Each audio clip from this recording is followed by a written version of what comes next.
విజయవాడ సమీపంలో Rayanapadu railway station ముఖ చిత్రం పూర్తిగా మారింది. పెంకుటిల్లు, అస్తవ్యస్తమైన రోడ్లు గుర్తుకు వచ్చే రాయనపాడు స్టేషన్లోకి అడుగుపెట్టగానే విమానాశ్రయం లేదా లగ్జరీ హోటల్లోకి వెళ్లిన అనుభూతి కలుగుతుంది. అమృత్ స్టేషన్ పథకంలో భాగంగా రాయనపాడు రైల్వే స్టేషన్ను మొదటి దశలో సుమారు 20 కోట్ల రూపాయల వ్యయంతో అభివృద్ధి చేశారు.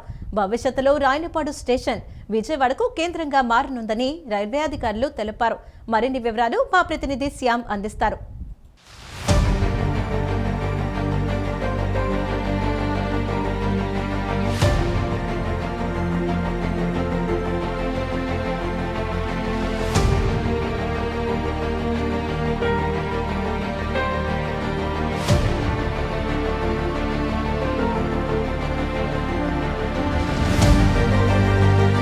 అమృత్ స్టేషన్లో భాగంగా విజయవాడలో సమీపంలోని రాయనపాడు రైల్వే స్టేషన్ని అత్యంత సుందరంగా తీర్చిదిద్దారు. మొత్తం మొదటి ఫేజ్లో 20 కోట్ల మేర రూపాయల నిధులతో ఈ స్టేషన్ కూడా అభివృద్ధి చేస్తున్నారు. ప్రస్తుతం ఈ స్టేషన్ ఏ విధంగా ఉంది అనేది మనతో మాట్లాడేందుకు రైల్వే అధికారులు మనతో పాటు ఉన్నారు. సార్, ఈ స్టేషన్లో ఎటువంటి సదుపాయాలు ఉన్నాయి?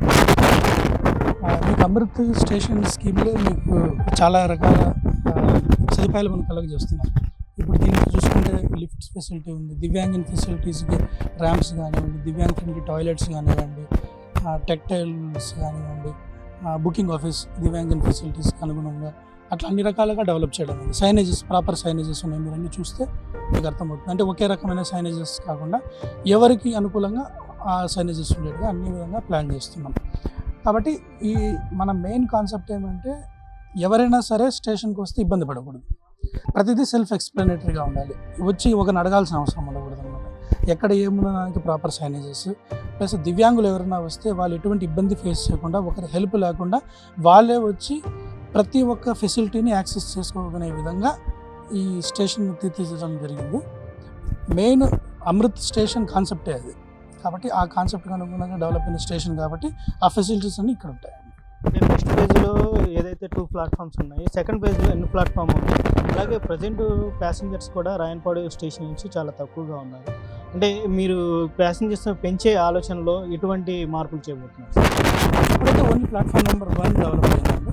ఇంకొకటి 2, 3 అనేది ఐలాండ్ ప్లాట్ఫామ్, అది ఫేజ్ 2లో డెవలప్ అవుతుంది. బేసిక్గా ఏమంటే ఇప్పుడు మీకు 9 pairs అంటే మొత్తం 18 ట్రైన్స్, దాంట్లో డైలీ ఉన్నాయి, నాన్ డైలీ ఉన్నాయి, ప్యాసింజర్ ట్రైన్స్ ఉన్నాయి. ఇవన్నీ ఇక్కడ డీల్ చేయడం జరుగుతుంది.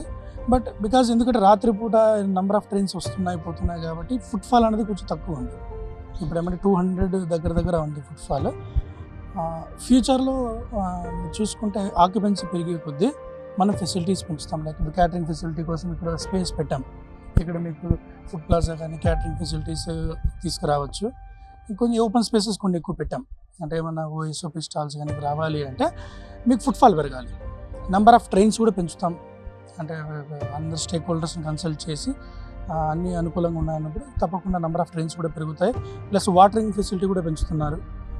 అన్నీ అనుకూలంగా పెరిగితే కనుక మీకు ప్యాసింజర్స్కి ఉపయోగపడుతుంది స్టేషన్, ప్లస్ ఏరియా కూడా డెవలప్ అవుతుంది. ఇప్పుడు మీరు చూసుకుంటే రాయనపాడు చుట్టుపక్కల పెద్దగా డెవలప్మెంట్ లేదు.